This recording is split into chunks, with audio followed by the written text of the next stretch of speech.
We were starting to get calls very quickly after September 11th from people that would tell us, my cousin was arrested, my brother was arrested, and my uncle.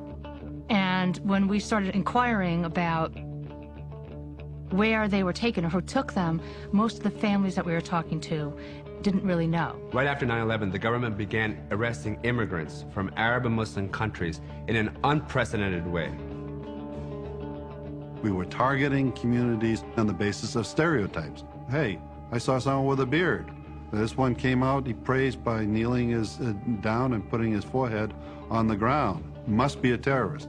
That's the level of ignorance that we have in this country. People were essentially presumed guilty until determined to be innocent. The government called these people detainees, as if they were simply being made late for dinner. But the reality was much uglier. These folks were kept in solitary confinement, which is, 23 to 24 hours a day of lockup, no contact with the outside world. The arrests were considered secret, and the detainees were allowed little contact with the outside world. They were held for months, even though they had broken no criminal laws. The Justice Department called it the hold until clear policy. The hold until clear policy was not the subject of any public debate or even debate within Congress. That was a change implemented by the Justice Department itself.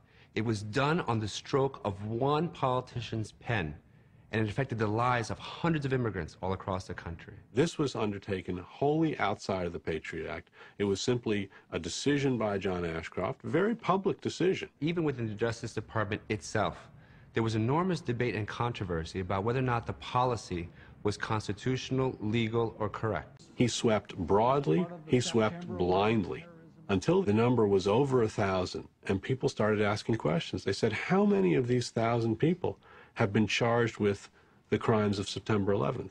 And the answer was 0. Then people asked, well, how many of these people, these suspected terrorists, have been charged with any crime related to terrorism? And the answer was 0.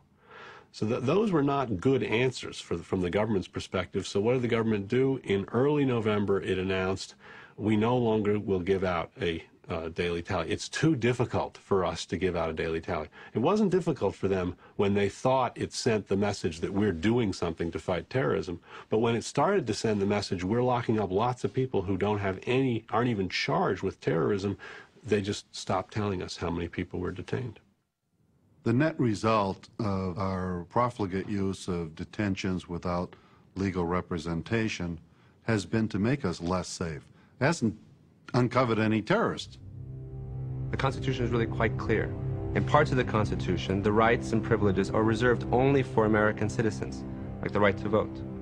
But elsewhere in the Constitution, the Founding Fathers were equally explicit. No person shall be denied life, liberty, or property without due process of law. They did not say no citizen. They said no person. We'll never know exactly how many people were detained in those first 7 weeks alone.